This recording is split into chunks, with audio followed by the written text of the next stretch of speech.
Te apuesto que el 90% de los comentarios que ves en Code Reviews son cosas como falta un test, esto no sigue las guías de estilos, el nombre de esta variable es un poco raro, y eso está muy bien, pero no es lo que nos va a hacer ascender.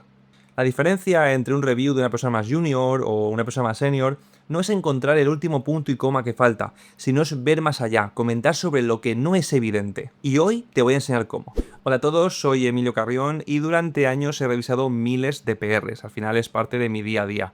Y siempre veo el mismo patrón, desarrolladores brillantes que son muy buenos desarrollando, pero que luego a la hora de revisar código hacen una revisión muy superficial y que no aporta tanto valor. Por eso en este vídeo no vamos a hablar ni de lintes ni de guías de estilo. Os voy a hablar de las 3 cosas más importantes que creo que un perfil senior o staff tiene que hacer cuando revisa una PR, para que el código no solo esté bien escrito, sino que sea robusto, eficiente y escalable a largo plazo. Si te quedas, va a cambiar para siempre tu forma de ver ese Git diff o las PRs en GitHub, así que vamos a ello. Antes de empezar, aprovecho este espacio para deciros que he empezado una newsletter que tenéis en la descripción, donde podéis suscribiros de forma totalmente gratuita y os llegará una vez por semana un email con todo lo que me leo, con todo lo que escribo, resumido, con mis notas, con mis opiniones personales, un recurso súper valioso y con el que creo que podéis aprender un montón. En la descripción lo tenéis, os podéis suscribir totalmente gratis y es un contenido que creo que os va a encantar. Continuamos. Vamos a empezar por la clave número 1 y para mí la más importante. El preguntarte del porqué de las cosas. No solo qué hace el código, sino por qué lo hace. Esto es muy importante porque al final un junior o alguien con menos experiencia lo que ve es implementar una tarea. Una persona más senior ve si la solución es la correcta, por qué lo es y cuáles son las alternativas. Por ejemplo, aquí vemos un código que pone que exporta a los usuarios premium y hace un email, un report de un email. Vale, pues lo primero que tenemos es obtener todos los usuarios con un get all users from DB. Lo primero que podemos pensar como senior ¿es esta la mejor forma de tratarlo? Al final aquí nos estamos trayendo todos los usuarios de base de datos, get all users, cuando la función nos expresa que vamos a querer exportar los premiums. ¿No sería mejor solo traernos los usuarios premium? ¿Hay alguna limitación a nivel de memoria de traernos todos versus hacer un filtrado de un subconjunto?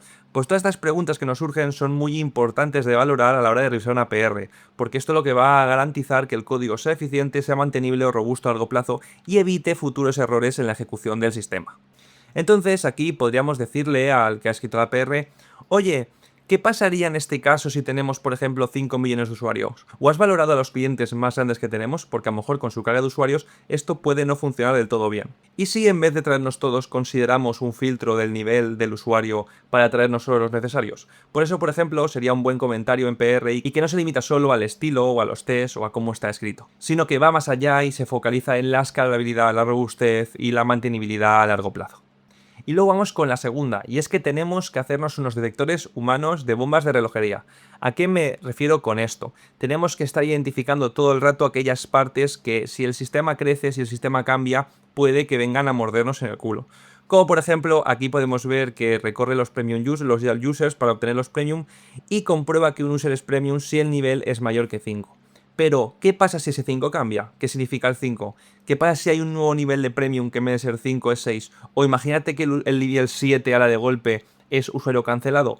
Pues ya tenemos una comprobación aquí de forma estática que puede darnos problema en el futuro. Por tanto, un buen comentario sería el, oye, ¿no nos interesa extraer esto a una lógica de negocio clara, como por ejemplo preguntar al usuario si es premium o preguntarle a un servicio de dominio externo si este usuario es premium? Así no estamos acoplando nuestro código a ciertas decisiones de diseño actuales y pensamos que en el futuro pueda cambiar.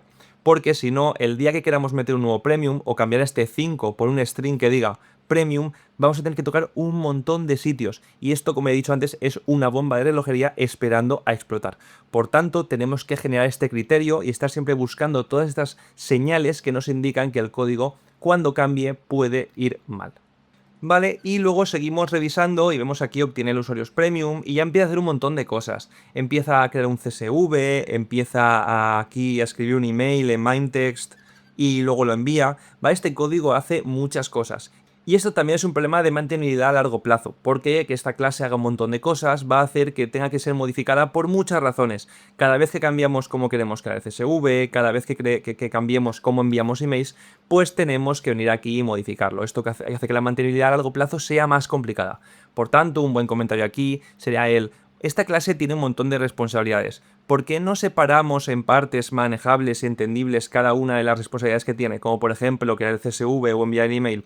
Así, en un futuro, cuando queramos cambiar alguna de las partes, no tendremos que volver a esta lógica compleja a modificarla, sino que tenemos partes aisladas testeadas de forma unitaria que nos facilitan muchísimo el trabajo. Y todo esto nos lleva al tercer consejo, que es tener la vista a alto nivel, la vista arquitectónica, el ojo de senior, el ojo del arquitecto, que es un poco garantizar la consistencia global del proyecto. Como por ejemplo, yo aquí arriba, cuando hemos comentado lo que get all users from DB, no lo he comentado, pero he visto aquí usa una función que devuelve un objeto de base de datos, aquí hace el objects all, y esto va un poco contra la consistencia. ¿Por qué? Porque en este proyecto usamos repositorios, usamos el patrón repositorio para acceder a la capa de datos. Aquí lo que ha hecho esta persona es implementarse un método local que hace ese trabajo por ti. Por lo tanto, está invalidando un poco la consistencia del proyecto y hace que sea más complicado de entender para gente que entra nueva o gente que tiene que mantenerlo. Porque ya no tienes una cosa de hacer las cosas, sino tienes N. O como por ejemplo enviar un email, yo sé que en este servicio, por ejemplo, puede haber un cliente de email ya implementado, ya pensado para ser extendido y modificado, y aquí estamos poniendo la lógica ad hoc. Por lo tanto, aquí el tercer consejo es el buscar esa consistencia, buscar y mantener la coherencia dentro del proyecto para hacer un sistema más mantenible y más entendible a largo plazo. Y ya os digo que esto para gente que entra en el onboarding, para gente que cambia de proyecto, es súper importante porque hace que ponerse al día sea mucho más sencillo. Al final hay que pensar que cada pull request no es una isla aislada del resto del proyecto, es un ladrillito que vamos poniendo en la pared.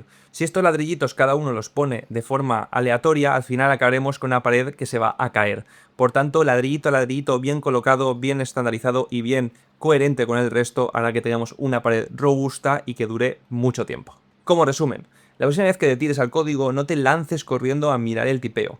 Para, respira y piensa como un senior. Y fíjate en estas tres cosas. Primero, el por qué. ¿Esto escala? ¿Esto es mantenible? ¿Esto es robusto a largo plazo? ¿Tengo que tener en cuenta algo que me estoy pasando por alto y que va a hacer que esto luego en producción vaya mal? Segunda, bombas de relojería. ¿Hay algo que en el futuro, si cambia, nos va a morder en el culo? ¿Hay algo que tenga que tener en cuenta para garantizar el crecimiento del software sin que sea un terrible problema? Y finalmente, la visión de helicóptero desde arriba, la visión del arquitecto. Esta PR rompe nuestros patrones, va en contra de cómo trabajamos o cómo estructuramos nuestro código. Si es así, es mejor que lo cambiemos a tiempo para evitar que el sistema empiece a degradarse. Si empiezas a hacer estas cosas, tus revisiones pasarán de ser meras correcciones a ser una especie de mentoría estratégica, cosa que es súper valiosa y que es al final lo que la gente valora muchísimo. Así que si te ha gustado todo lo que hemos visto, te animo a darle like, suscribirte y dejarme en comentarios cuáles son los 3 errores más comunes que ves en las pull requests. Me encantaría un montón leer vuestras experiencias. Además, recordaros que tengo una newsletter que podéis hacer en la descripción donde os podéis suscribir para recibir todas las semanas un montón de contenido gratis,